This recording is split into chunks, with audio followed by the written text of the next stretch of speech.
नमस्कार. आज आपण आपल्या मराठी भाषेच्या अगदी मुळाशी जाणार आहोत, म्हणजे थेट आपल्या वर्णमालेकडे. आपण जी भाषा रोज बोलतो, लिहितो, तिचा पाया आधी 48 वर्णांचा होता, तो आता 52 वर्णांचा झालाय. हा जो प्रवास आहे ना, 48 पासून 52 पर्यंतचा, तोच आपण आज उलगडून पाहणार आहोत. खूप इंटरेस्टिंग आहे. चला सुरू करूया.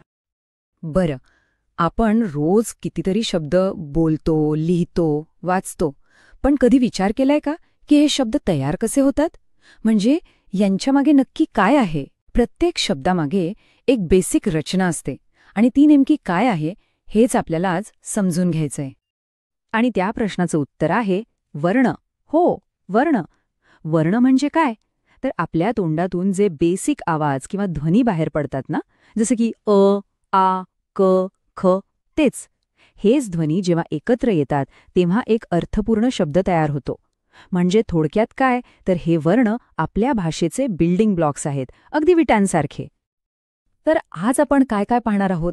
सगळ्यात आधी वर्ण म्हणजे काय ते बघू. मग स्वर आणि व्यंजन म्हणजे काय. त्यानंतर आपल्या वर्णमालेचा हा जो आधुनिक प्रवास आहे तो समजून घेऊ.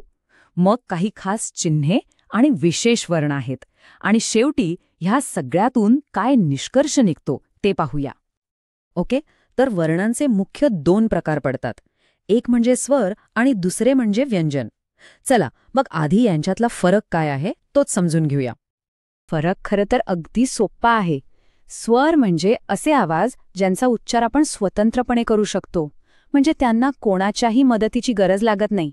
पण व्यंजनांचं तसं नाही. व्यंजनांना उच्चारण्यासाठी स्वरांची मदत घ्यावीच लागते. म्हणूनच तर म्हणतात ना की व्यंजन हे स्वराशिवाय अपूर्ण आहेत. आता स्वरांमध्ये सुद्धा वेगवेगळे प्रकार आहेत बरं का. पहिले आहेत ह्रस्वस्वर. यांचा उच्चार आखूड असतो, जसं की अ, ई, उ, रू, रू. त्यानंतर येतात दीर्घस्वर, ज्यांचा उच्चार थोडा लांबट असतो, आ, ई, उ, ए, ओ. आणि मग आहेत संयुक्त स्वर. हे 2 स्वर एकत्र येऊन बनतात. उदाहरणार्थ, ऐ हा अ अधिक ई पासून बनतो, तर औ हा आ अधिक उ पासून. व्यंजनांचंही असंच वर्गीकरण आहे. काही आहेत कठोर व्यंजनं, ज्यांना महाप्राण असंही म्हणतात. यांचा उच्चार करताना तोंडातून जास्त हवा बाहेर पडते, जसं की ख, घ, छ, झ. आणि दुसरे आहेत मृदू व्यंजनं किंवा अल्पप्राण. यांचा उच्चार करताना हवेचा जोर कमी असतो. क, ग, च, ज. तुम्ही स्वतः ट्राय करून बघू शकता. क म्हणून बघा आणि मग ख म्हणून बघा. हातावर येणाऱ्या हवेतून फरक लगेच कळेल. चला, आता आपण या वर्णमालेच्या आधुनिक प्रवासाकडे वळूया. ही फक्त काही अक्षरांची यादी नाहीये, तर हा एका मोठ्या बदलाचा प्रवास आहे. एका अपग्रेडची गोष्ट आहे, ज्यामुळे आपली मराठी भाषा अजून जास्त अचूक आणि वैज्ञानिक झाली. तर गोष्ट सुरू होते इथून. आपली जी पारंपरिक मराठी वर्णमाला होती ना, तिच्यात एकूण 48 वर्ण होते आणि कित्येक वर्ष हीच रचना आपण प्रमाण मानत आलो. हा होता आपल्या कथेचा पहिला टप्पा. आणि मग उजाडला तो दिवस, 6 नोव्हेंबर 2009. ही तारीख खूप महत्वाची आहे, कारण याच दिवशी महाराष्ट्र शासनाने एक मोठा निर्णय घेतला आणि आपल्या वर्णमालेत बदल करण्याची एक औपचारिक प्रक्रिया सुरू केली. या एका निर्णयाने मराठी लेखनाची दिशाच बदलून टाकली असं म्हटलं तरी चालेल. बरं, मग या बदलाचा नेमका परिणाम काय झाला? तर आपली जी 48 वर्णांची वर्णमाला होती ती आता अधिकृतपणे झाली 52 वर्णांची. तब्बल 4 नवीन वर्णांची यात भर पडली, ज्यामुळे आपली वर्णमाला अजून व्यापक झाली. पण प्रश्न हा आहे की हे बदल नक्की केले का गेले? फक्त संख्या वाढवण्यासाठी? तर नाही. या बदलांमागे काही ठोस कारण होती.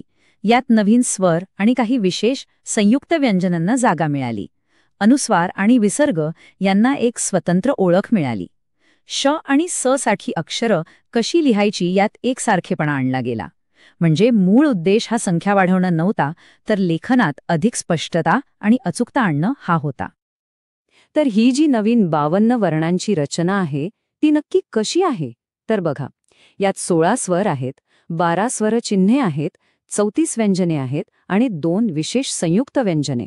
या सगळ्यांची बेरीज केली की होतात बरोबर 52. हीच आहे आपली आजची आधुनिक अधिकृत मराठी वर्णमाला. आता फक्त अक्षरं किंवा वर्णच महत्वाचे नाहीत, तर वर्णमालेत काही खास चिन्हसुद्धा आहेत. ही चिन्ह लेखनाला एक वेगळाच अर्थ देतात. चला, हे बारकावे जरा जवळून पाहूया. स्वरचिन्हे किती पॉवरफुल आहेत हे बघण्यासारखं आहे. गंमत म्हणजे ही स्वतः अक्षरं नाहीत, ही फक्त चिन्ह आहेत.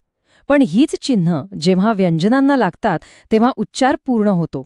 उदाहरणार्थ, क हे एक व्यंजन आहे. त्याला जेव्हा आ हे स्वरचिन्ह लागतं तेव्हा तयार होतो का. जेव्हा ई हे चिन्ह लागतं तेव्हा होतो की. आणि याच स्वरचिन्हांमुळे आपली सगळी बाराखडी तयार होते. आता अनुस्वार आणि विसर्ग हे जरा वेगळे आहेत. हे ना स्वर आहेत ना व्यंजन. यांना स्वराधीन असं म्हणतात. स्वराधीन म्हणजे काय? तर जे स्वरांच्या आधाराने येतात. अनुस्वार म्हणजे अक्षरावरचा टिंब, ज्यामुळे नाकातून उच्चार होतो, जसं की संकल्प किंवा अंत. आणि विसर्ग म्हणजे अक्षरापुढचे 2 टिंब. यामुळे एक हलका ह सारखा श्वासाचा आवाज येतो, जसं की दुःख किंवा सह. तो जो अक्षरावर आपण टिंब देतो ना, ज्याला शिरोबिंदू किंवा अनुस्वार म्हणतात, त्याचे उपयोग किती वेगवेगळे आहेत हे पाहिलं की आश्चर्य वाटतं. कधी तो नाकातून येणारा उच्चार दाखवतो, जसं अंत किंवा संत या शब्दांत. कधी तो महाप्राण उच्चार दाखवतो, जसं सिंह किंवा शंखमध्ये. आणि कधीकधी तर तो केवळ एक लेखनाची पद्धत म्हणूनही वापरला जातो, जसं अंतःकरण लिहिताना. ठीक आहे, तर या सगळ्या चर्चेनंतर आपण कुठल्या निष्कर्षावर येतो? आपण एक गोष्ट नक्कीच म्हणू शकतो की मराठी वर्णमालेत जे बदल झाले आहेत त्यामुळे ती अधिक वैज्ञानिक आणि तर्कशुद्ध झाली आहेत. ह्या संपूर्ण बदलाचं सार खरं तर एका वाक्यात सांगता येतं. ते म्हणजे आधुनिक मराठी वर्णमाला ही अधिक वैज्ञानिक आणि सर्वसमावेशक आहे. प्रत्येक आवाजासाठी, प्रत्येक ध्वनीसाठी एक ठरलेलं विशिष्ट चिन्ह असणं हीच आपल्या वर्णमालेची खरी ताकद आहे. तर या सगळ्यातून लक्षात ठेवण्यासारखी एकच गोष्ट आहे, ती म्हणजे 2009चा बदल हा फक्त अक्षरं वाढवण्यासाठी केलेला बदल नव्हता. तो एक खूप मोठा प्रयत्न होता.